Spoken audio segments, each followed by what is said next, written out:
자, 여러분 안녕하세요. 어니스트와 주식 빌드업의 머니버디입니다. 어니스트입니다. 자, 저희가 지난번 영상에서 보합권에 왔을 때 개미 털기 당하지 않으려면 본인의 기준 비중을 알고 그것을 매매에 적용시켜라, 이런 얘기 했습니다. 예를 들면은 이렇게 쭉 빠지는 상황에서, 여기 이제 차트에서도 나오는데, 이렇게 뭐 쭉 빠지는 상황에서 뭐 소위 말하는 물리는 상황이 됐어요. 근데 이렇게 돼서 본전쯤 오면 여기서 뭘 어떻게 하나 막 고민하다가 이제 물량 다 뺏기고 올라가는 거 못 먹는 그런 경우가 있잖아요. 그거에 대한 얘기였는데, 사실 보합권에 온다는 얘기는 떨어졌다 올라가는 것 뿐만이 아니라 지금처럼 여기가 이제 내 매수 평단가라고 치면은 올라가서 더 올라가는 걸 기대했는데 다시 이렇게 제자리에 와가지고 요런 모양을 그리면서 보합에 오게 되는 경우가 있잖아요. 그래서 이거 텄다 이러면서 매도를 딱 하면은 쫙 올라가 버리는 이런 상황을 맞게 되면서 개미 털렸네, 이런 얘기를 하신단 말이죠. 이거 안 당하려면 어떻게 해야 되는지 오늘 좀 팁을 드리는 시간을 가져보겠습니다.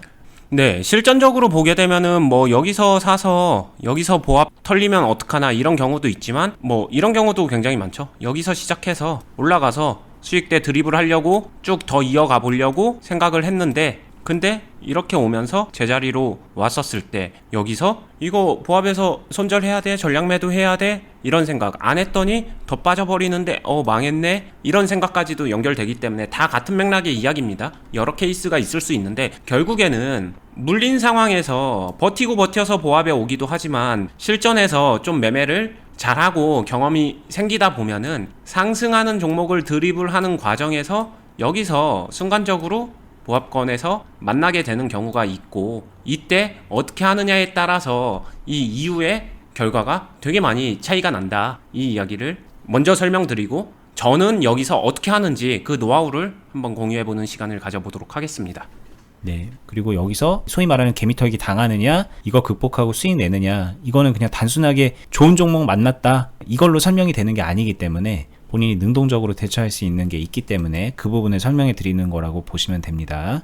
네, 그러면은 저는 조금 어려운 난이도로 가볼게요. 여기서 이 정도 평단을 가지고 있고 수익권에 도달했으니까 여기서 제일 먼저 일단 매도는 합니다. 근데 여기서 전략 매도 이런 것들을 반드시 생각해야 되냐? 그렇지는 않은 것 같아요. 만약에 더 큰 그림을 그리면서 더 큰 수익을 내는 게 목적이고 그걸 위해서 충분히 할 수 있다라고 판단하게 되면은 여기서 당연히 전략 매도는 안 합니다. 그래서 전략 매도를 안 했는데 이렇게 떨어진 거예요. 원치 않게 올라가기를 바랬지만 떨어졌습니다. 그래서 내 평단 부근 보합권으로 온 거예요. 사실 이 위에서도 불타기 매수를 했으면 내 평단이 조금 더 올라가 있어서 조금 더 위에서 보합 상황이 오겠죠. 그럼 그때 선택권이 되게 많이 갈라져요. 첫 번째, 대표적으로 많이 생각하는 거, 그래? 다 팔고 밑에서 다시 사자 하면서 전략 매도. 근데 이 전략 매도가 생각보다 좋은 카드가 아니다. 제 경험상 그렇더라. 왜냐? 이 전략 매도는 진짜로 약 1%라도 수익권일 때 익절 컷을 위해서 익절을 하거나 아니면은 뭐 마이너스 1%, 마이너스 2% 이런 식으로 마이너스 되자마자 딱 전략 매도를 하면서 손절 컷을 하는 그런 식으로 좀 극단적으로 빠지게 되거든요. 그럴 것 같으면은 그 전에 기회가 있었을 때 전략 매도 마침표 찍는 게 훨씬 더 좋을 수밖에 없습니다. 이거는 그 상황보다 좋아지기가 힘들어요. 그럼 여기서 익절 손절을 안 하고 났을 때 할 수 있는 거는 결국에는 비중밖에 없어요. 비중을 컨트롤한다. 그러면은 보합권에 왔었을 때 지켜야 되는 비중, 기본적으로 기준 비중으로 돌아간다. 이 개념을 탑재해 주시고, 지금 이 부분은 지난 영상에서도 자세하게 설명을 해놨으니까 지난 영상 꼭 봐주시기 바라겠습니다. 그럼 기준 비중으로 돌아오라는 말은 다시 여러 케이스로 나뉘게 되는데, 내 보유 비중이 기준 비중보다 적을 때 또는 이미 같을 때, 그럴 때도 굳이 꼭 기준 비중으로 맞춰야 되냐? 그러면은 그건 꼭 그렇지는 않다. 그냥 천천히 맞춰가도 된다. 단 기준 비중보다 내 보유 비중이 많을 때는 여기서 조금 맞춰주는 게 필요하다. 네, 이게 이제 보통 통상적으로 물려있는 상황에서 이제 본전가 왔을 때는 많은 분들이 막 물타기도 하고 그래서 비중이 높다 보니까 비중을 덜어내면서 기준 비중으로 맞추라는 얘기를 하는데, 이렇게 올라갔다 내려오는 경우에는 또 그렇게 비중이 되게 많은 채로 내려오지 않는 경우가 상대적으로 많을 거란 말이죠. 그러면 이거 이제 비중이 얼마 없는데 기준 비중으로 맞춰야 되니까 막 비중 채워야 돼? 그럴 건 아니다 라는 얘기 하신 거고, 만약에 이제 그렇다면 좀 천천히 채우거나 맞춰도 된다. 근데 그럼에도 불구하고 비중이 좀 많은 상태로 이런 걸 맞으면은 기준 비중으로 돌아오는 것 동일하게 팁 적용시켜도 된다, 이렇게 이해하시면 될 것 같아요. 네. 자, 여기까지 얘기한 게 이제 기본적이고 실전적인 충분한 팁이 될 수 있지만, 근데 실전에서 보게 되면은 이런 생각도 들죠. 이 종목이 괜찮냐 안 괜찮냐에 따라서 나 그거 보면서 계속할지 말지 판단할래. 이 종목 가능성이 있는지 없는지 그런 거 보면서 판단할래. 이런 욕망이 투자자라면 누구나 있을 것 같아요. 당연히 저도 그런 욕망은 있습니다. 그럼 그때 제가 어떤 식으로 분별하고 어떤 식으로 판단하냐면은, 그때 저는 호가창을 좀 많이 활용하는 편이에요. 이 상황에서 당연히 비중을 높게 갖고 간다라는 거는 이 종목에 대해서 파동적으로, 그 다음에 추가 관리적으로 자신이 있고 이 종목이 썩지 않았다, 껍데기가 된 게 아니다, 이 정도 판단을 해야 되는데, 그 힌트가 내 보합권에서의 호가창 모습이 충분한 힌트가 될 수 있어요. 지금 이 종목의 호가창 모습을 띄워놨습니다. 근데 아까 전에 분봉에서 봤었던 그 상황하고 지금 상황은 달라요. 그러니까 여기 있는 가격을 보시지 마시고 그냥 호가창 구성이나 모습, 그걸 설명하기 위해서 띄워놓은 거다라고 참고를 해주시면 될 것 같고요. 예를 들어서 내 평단이 이쪽 13,500원 정도였었다 라고 가정을 해볼게요. 근데 지금은 14,000원대니까 호가창 보면은 분명히 안 보입니다. 그거 감안해서 설명을 드릴 겁니다. 이런 식으로 봐도 될 것 같아요. 여기 가격은 일단 보지 마시고, 이 13,500원 내 평단 주변으로 저는 평단을 맞춰 놓고서 제가 파동 관리를 하게 되면은 이 호가 밀집 현상이 보여요. 지금은 그냥 대략 만주 정도인데, 이것보다 실질적으로는 좀 더 단단하게 이 주변 근처로 이런 식으로 밀집이 됩니다. 대체적으로 그런데 이 모습이 보이는 게 중요해요.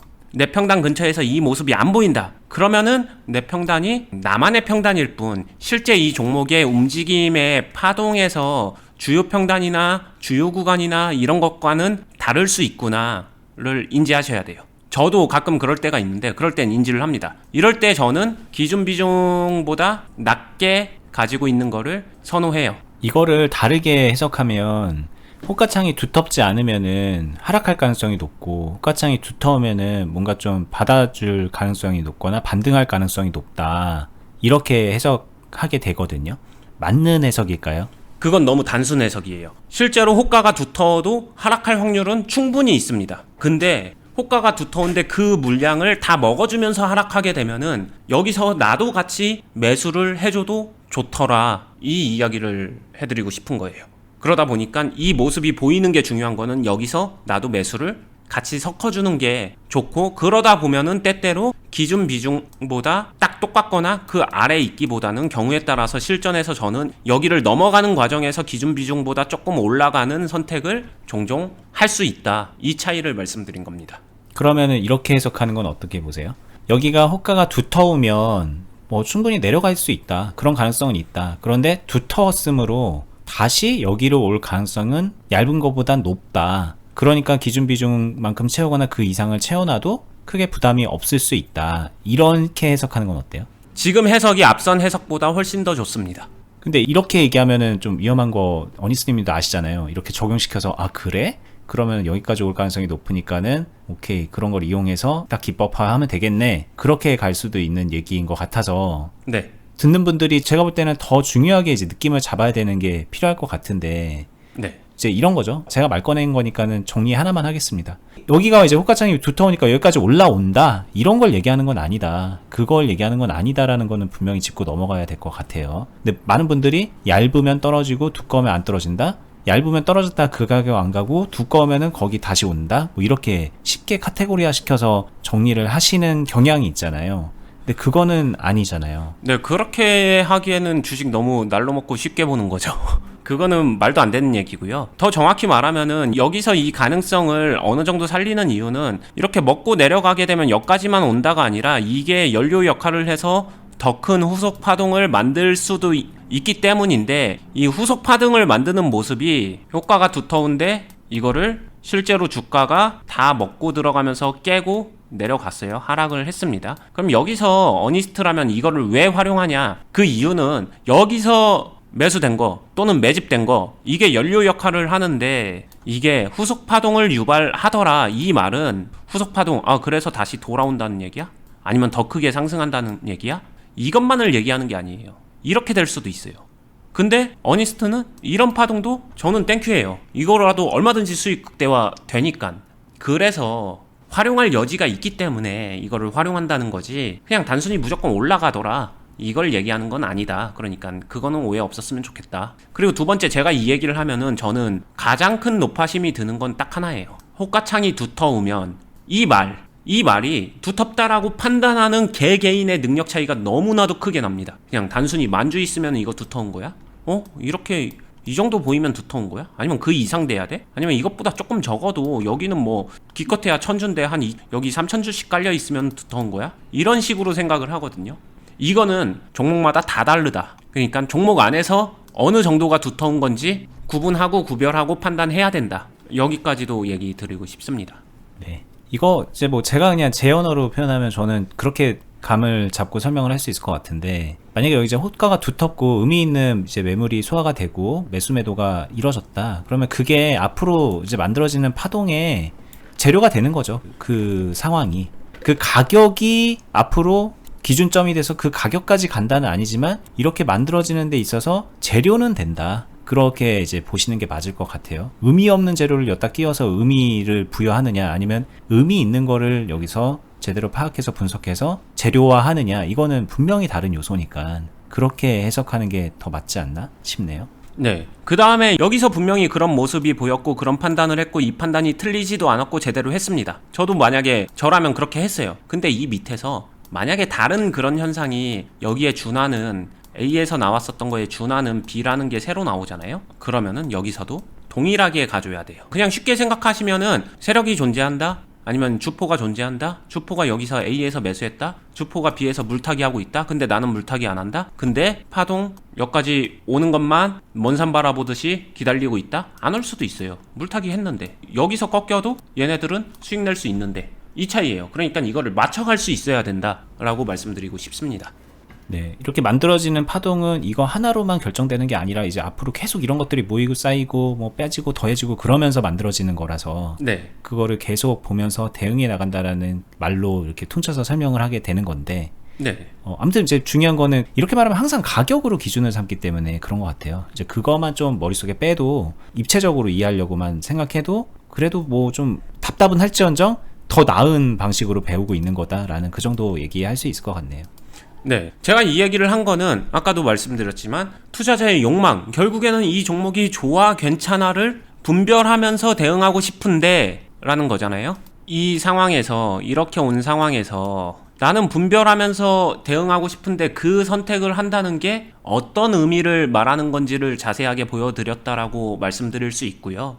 그러니까 단순히 이 상황, 단편적인 상황만을 놓고서 미래에 이 종목이 오를 거야 떨어질 거야, 미래에 큰 파동이 나올 거야 안 나올 거야, 그거 이 시점에 그냥 단순히 모든 게 미리 예언자처럼 다 보여지는 게 절대 아니다. 투자는 그런 게 절대 아니다. 단 분별을 하려고 하게 되면은 분별을 실시간으로 해 나가면서 대응하면서 맞춰 나가는 선택 정도는 얼마든지 할 수 있다. 이거를 핵심적으로 말씀드리고 싶고요. 그리고 그 선택을 한다고 하더라도 실질적으로는, 현실적인 어려움은 주변 분들을 보게 되면 이게 본인의 의지랑 상관없이 환경적인 이유에 의해서 어려움도 존재한다는 걸 알아요. 왜냐? 호가창 계속 볼 수 없잖아요. 그리고 시장 실시간으로 계속 보기 어렵잖아요. 그러다 보니까 그런 분들은 보면서 이 종목이 좋고 나쁨을 토대로 무언가를 판단하고 선택해 나간다라는 선택을 하고 싶어도 좀 어려움이 있는 것 같다. 그거를 명확하게 알아서, 그래서 대부분 그러면 이분들은 선택을 못하게 되는데, 이게 너무 안타깝다 보니까 저는 그런 분들도, 직장인 분들도 그런 것들을 할 수 있게끔 이거를 제가 대신 해드리기도 한다. 실제로 클럽을 통해서 대신 모니터링 해드리고 대신 봐드리면서 이런 것들을 컨트롤할 수 있게 도와드리고 있다. 이것도 클럽의 취지와 굉장히 맞물려 있다. 이렇게 생각해 주시면 좋을 것 같습니다. 자, 오늘은 그 상승을 하다가 다시 꼬꾸라지면서 보합 상황이 오는 상황, 그리고 그 이후에 뭐 하락하는 것 같더니 다시 막 상승하고 막 여러 가지 상황이 펼쳐지잖아요. 그래서 이때 이제 뭘 어떻게 하느냐가 되게 중요한데, 이거 정말 저번에 제가 썸네일에 그냥 반은 농담처럼 적었지만 보합 매매를 제압하는 자가 주식을 지배한다, 뭐 이런 식으로 얘기를 했었거든요. 슬램덩크 패러디죠. 근데 정말 이 깊이를 이해하고 나면은 그렇게 틀린 말도 아니라는 거를 공감하실 겁니다. 그만큼 중요한 부분이고 민감한 부분인데, 이 부분을 좀 그래도 여러분들이 적용하고 이해할 수 있을 만큼의 설명을 어느 정도 해드린 거고요. 할 수 있는 분들은 스스로 연습하고 훈련하면서 채워가시면 되는 거고, 여건적으로 하고 싶어도 못하는 분들, 시도 자체가 어려운 분들은 저희가 하고 있는 투자클럽에 오시면은 이거 대신 모니터링 해주고, 그로 인해서 판단해서 여러분들께 알려드리기도 하고 매매 가이드 해주는 뭐 그런 거를 저희가 하고 있으니까 오셔서 도움 받아 보시는 것도 유익할 거다 말씀을 드리고 싶습니다. 유튜브도 구독해 두시고 앞으로 계속 시청해 주시면 좋을 것 같고요. 저희는 다음에 더 유익한 영상으로 찾아뵙도록 하겠습니다. 끝까지 보시느라 수고 많았습니다. 감사합니다. 감사합니다.